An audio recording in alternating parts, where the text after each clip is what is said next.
mu bimu ku muntu byateekeddwa okumanya omusiibi era nga bya mugaso nnyo eri okusiiba kwe obutadda mu kwebaka na kuwummula.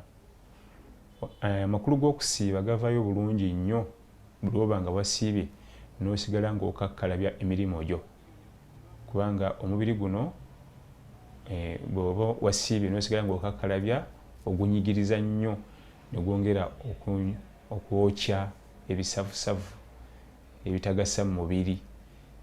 Kibula ye nabbi waffe sallallahu alaihi wasallam yalinga asiibye ojja kusanga yasigalanga mukakaalukanya emirimu gye tiyawumulanga.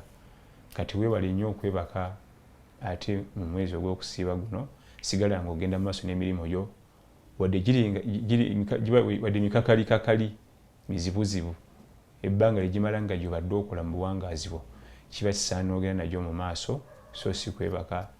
Wala ne bateekako ne esi asiiba mu bulangiti avaayo kawungeezi. Ekyo kiba kitta agamu ku makulu g'okusiiba.